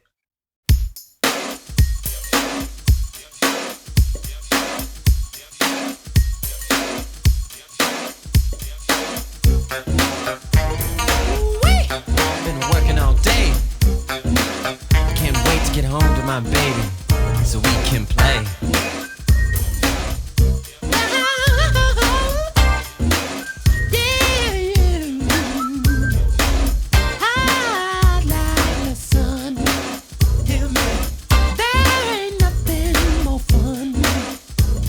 Then skipping to my you, skipping to my you, my darling.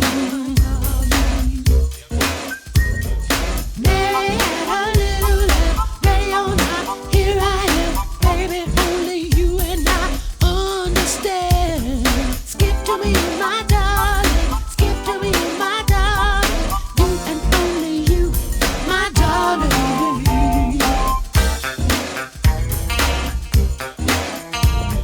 Skip to me, my darling.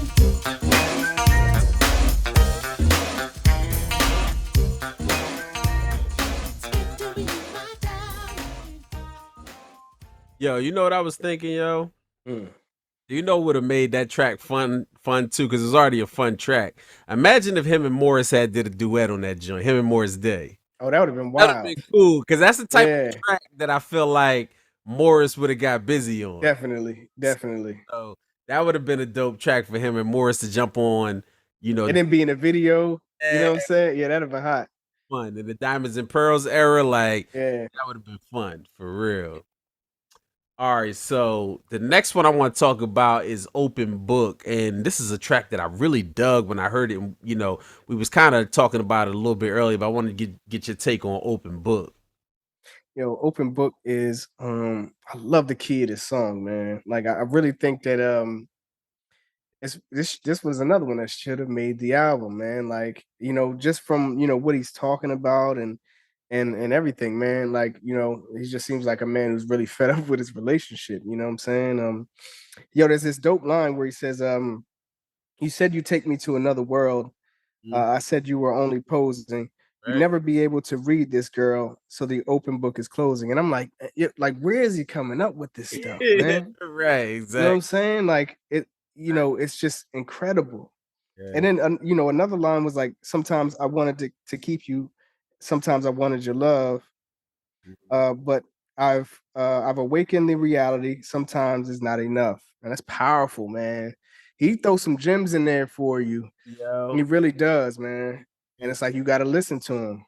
Yeah, when I heard open, this is again, I'm listening because there's a bunch of tracks, right? So stuff is like kind of all over the place, and certain ones are standing out to me, and I'm like, man, like this is a great song. This should have been on the album. You know what I mean? So I want to play people some of that open book so they can get the vibe on the track we talking about.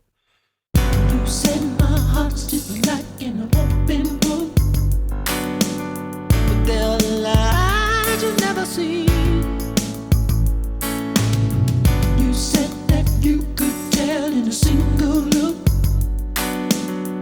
but you never looked in between. Sometimes I wanted to keep you, sometimes I wanted your love, but I've awakened to the reality that sometimes not enough. Oh, our separate dreams pull us our separate ways. We were so different from the very start.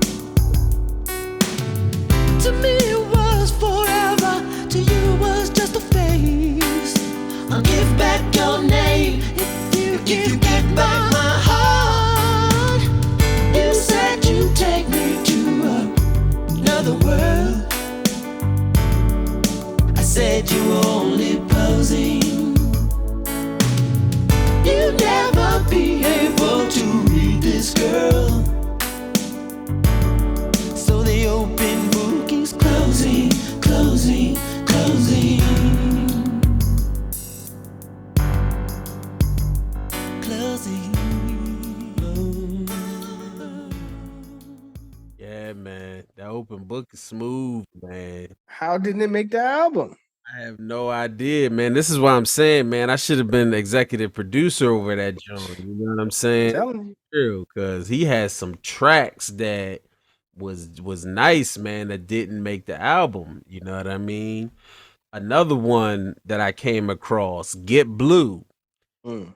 When I heard Get Blue, I'm like, man, this is a nice. I love the background vocalist on this one. I wasn't exactly sure what he was talking about, so I wanted to get your take on what he was talking about on Get Blue. You know what I You mean? know what's funny, man? I feel like, as I was listening to the song, I'm like, hold on, is he being like incognito on this one? Like trying to disguise what he's saying without being overtly sexual? Because Exactly. I feel like that's really where he's going with this That's song, what is it like, sounded like. Yeah. yeah, yeah, yeah. So like in a calm way, I guess it would be like, getting blue is like getting down, or Okay. Okay. like that. You know what I'm saying? And I really I really dug the way that the production was on this John, man. And yeah, that's pretty much what it is like you know So I'm trying to step to you.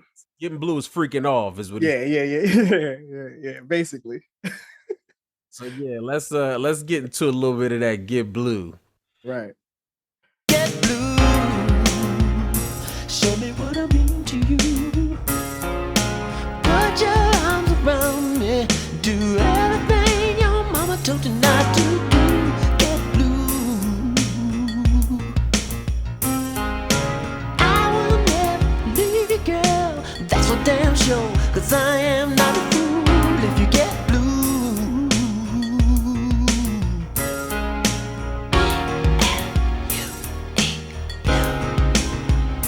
Get blue,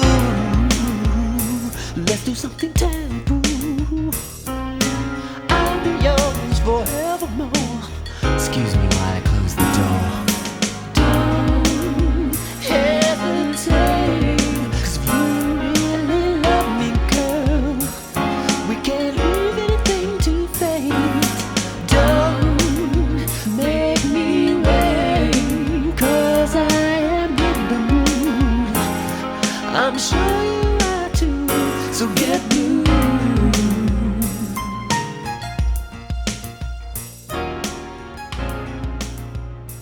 That joint is ill, bro. When they do that don't Yeah.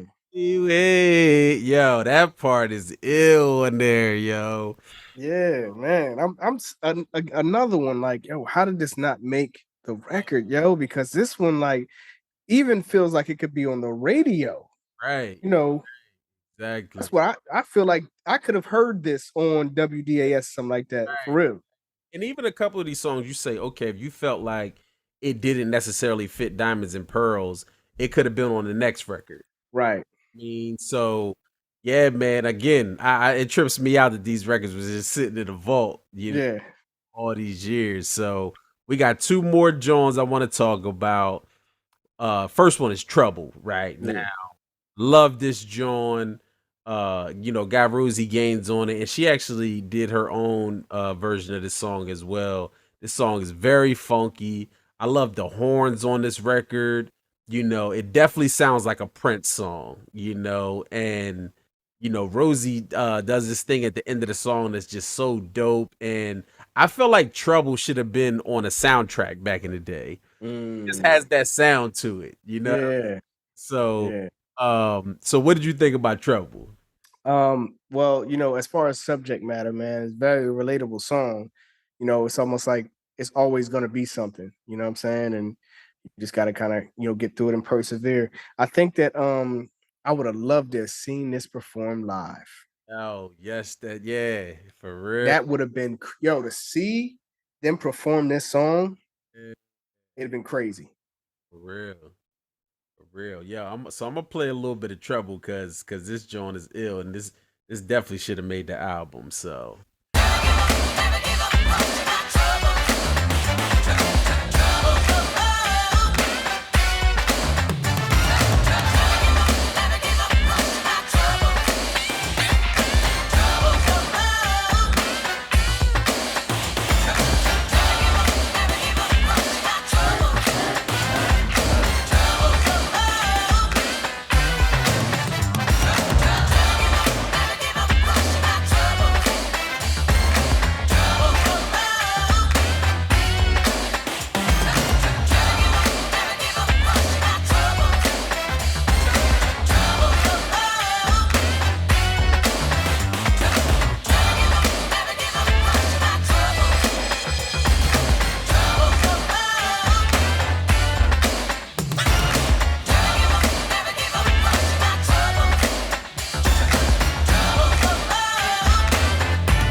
when they break that down at the end like that with Rosie, oh man, when I heard that part, I was like, oh, this is man. That's funky, man. That is, yo. Yeah. And it's such a Prince record. Like it reminds me, it kind of seems like almost sounds like a song that would have been done in the late 80s Prince. You know what I mean? Like Yeah. I can see maybe the sound wasn't as maybe what he was looking for, for the Diamonds and Pearls album, but it's definitely a Prince song. You can hear it, It's Right.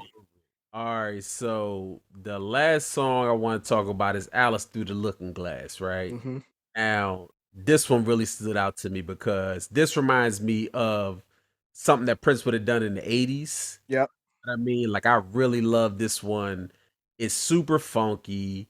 And I think this song was supposed to be for Sheila E because she has a live version that's really dope and upbeat, super funky. They was jamming.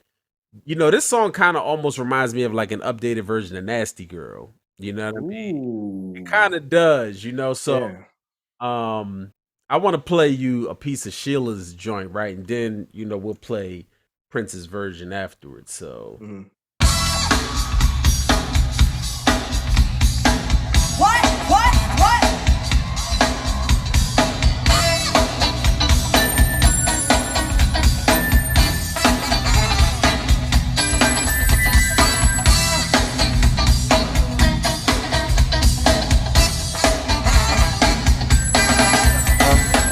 Come on, the line is long tonight.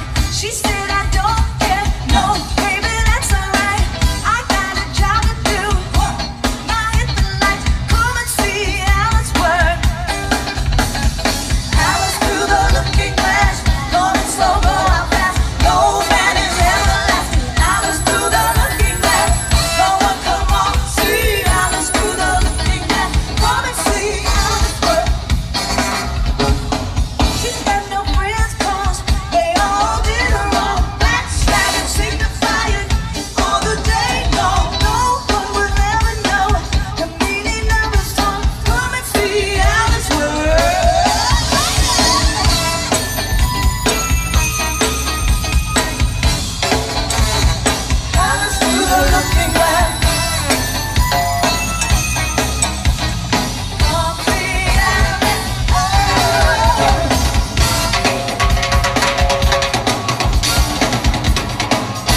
like that version too. Yo, that's what I was saying, man. When I heard that, I was like, yo, I said shit was Yeah, bad on that joint, man. So again, another joint sitting in the vault, man. that's crazy. Yeah, it's a crazy one right there. What'd you think about the record, the Prince record, though? So, like, I love the way the vocals is in the pocket on this one. You Yeah, know, and the chorus has like this little effect on it, and I always thought that's like that was amazing. I don't know what they did to it, but right, right. I thought that was dope. You know, speaking on like the lyrics and whatnot, it's like, Alice is femme fatale, knockout, bad chick, is a real fine woman, and I think that it's dope that he's able to create records like that to kind of show a woman in that light without being objectifying her.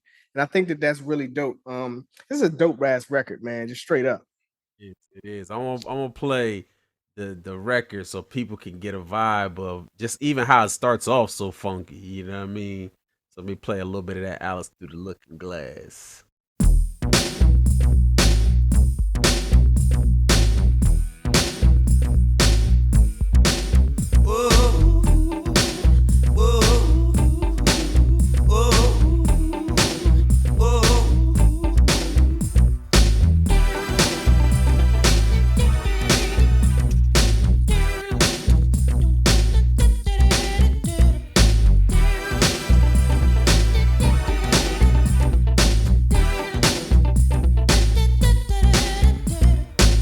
Come on, the line is long tonight. She said I don't care, no, baby, that's alright.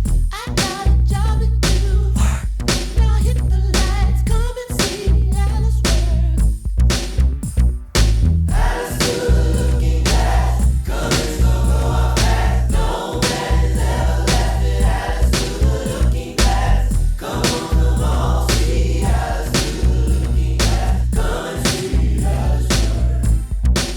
Some call it a curse, some call it sweet salvation. No one can deny the stimulation. Ask Alice what it is she said. It's my occupation. Come and see Alice work. Hey,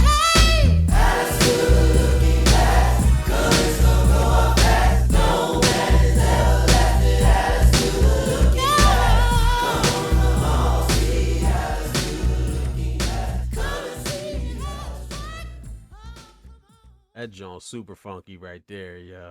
Super funky right. Listen, man, it's redundant at this point. Like this, he's just a phenomenal artist. All of these great records that were not a part of the main album. That's goes to show you how great this dude was, because these are all great records, you know. And you know what it is, bruh. It's about that time. You know, we got like Yeah, yeah, top three. yeah, man. So for this one, right, I want to do two top threes. I want to do a top three based on the original LP and the top three based on the unreleased tracks that we went over. Okay. You want to jump this one off Yeah, what we starting with? from the original LP and then do your top three Okay. for the unreleased tracks. Okay, so the original top three. Number three is going to be Insatiable. Mm, okay. Love that record. I love the way that it makes me feel every time I listen to it. Um, it's just a powerful cut. Yeah. Number two, Money Don't Matter Tonight. Okay. Yep, that makes sense. That it just hits home with me. You know what I mean? Even in my current, my current stage of life or whatever, like that was a really important record for me to hear. And then my number one obviously is Diamonds and Pearls, man. It's just that is it's the song I always want to hear, Right. if that makes any sense. Exactly. Yeah. Yeah. So go And then so keep going or you want to go. go into your top three for the unreleased track. Okay, my top three for unreleased. Let's see. Okay, so my number three is My Tender Heart. I love that record, man. Yeah. It's just something about that record. It just speaks to me. Number two is Open Book. Okay. Love that record, man. And then my number one is Pain. It's something about that record, Pain is hard right there, boy. you know. Pain is hard. That's a strong three. And the thing is that man, you could swap these based on how you feel because they all are hot. Right, exactly. Exactly. No, that's real. So my number three from the original LP, I gotta Hmm. go number three, gotta go Strolling. Strolling is just Hmm. such a feel-good song. Every time I hear it, it feels good. I love the vibe of that song. So definitely Strolling. Hmm. You already know my number two is Insatiable Yes, sir. when it comes to you. You know what I'm saying? Right. So I got a Jones, Martha. You know what I'm Insatiable is classic Prince, you know what I'm saying? Number one gotta go Diamonds and Pearls, same thing, Yeah. it's the definitive song of the album and it's just beloved by so many. So Hmm. that's my top three there. My top three on the unreleased tracks. You're gonna probably be surprised, but my number three, I gotta go with that Alice Through the Looking Glass. Okay. Alice Through the Looking Glass is so funky, Yeah. so Prince that I'm like, when I heard that, I was like, oh yeah, I got to have this one, right? Right. Number two, gotta go Pain. Gotta go Pain. Yes, sir. That when that Pain is ill, that should have definitely. There's no like some of them you can see. Okay, well maybe the sound was Yeah. Pain. It ain't no excuse why that wasn't on the album. Exactly. Ain't no excuse why that wasn't on the album. My number one, I gotta go My Tender Heart. Okay. All right. Yeah. Yeah. So we kind of close. And what you said earlier about because his version is great, Rosie's version is great. They're both strong, but if they would have done a duet like you said, man, it just would have made it so much more special. Yeah. So yeah, that number one is My Tender Heart. That's my Yes, top. sir. You know what I'm saying? So yeah, man, for everybody that's listening, go check out this deluxe edition of Diamonds and Pearls. He's got so many other songs that we didn't talk about, but these were the ones that I really love. They stood out to me. He got another one called Tip of My Tongue that it reminded me of like an Ohio Players joint, and I thought that was dope too. I didn't think that fit like this layout that I was trying to do for the show, but it was another song that I loved, so he's got so many songs that you could check out and just let us know what y'all digging from these unreleased joints. And before we get into the love note, did you want to touch on anything? Yeah, I mean, like them comments up, man, and tell me which songs y'all, tell us what songs y'all loved, because that is it's important for for us to get that interaction. We really want to know what y'all think because it's always about what you think as an individual. You know what I'm saying? Obviously, we all want to be respectful, but we all have our own opinions and things about things. So I think that it's important to put that out there. Tell us what you like. Tell us what you don't like, or tell us what should have been added on this because, like he said, there's a whole bunch of records on this deluxe. So yeah, like those comments up. And definitely, everybody likes, different songs. And if you have memories of, man, I went to, the Diamonds and Pearls concert, or, I went to an in-store signing, all of that stuff is important to us, to hear people's, interactions and their experiences with the albums, because it's important that, it brings everything, to life and, all those old memories that put you back in that place, so any of that stuff. We always loved that. I remember when we did New Edition, there was so many people talking about they had went on that Heartbreak tour and they were talking about their experiences, and I loved it because I didn't get to Yeah, experience that. I saw New Edition when I was grown. You know what I mean? But to be, there at the time, and have those experiences is special. So right. yeah, definitely check this album out this week, and let us know what y'all was digging from this album. So we're gonna go ahead and get into the love note. Remember, love is never happy when others do wrong, but is excited whenever the truth wins. The more we have love for the truth, the easier it will be to love others. So on that note, we're gonna get ready to get out of here. As I always say, I appreciate my brother for coming on and doing this. And we out of here. Yeah, peace.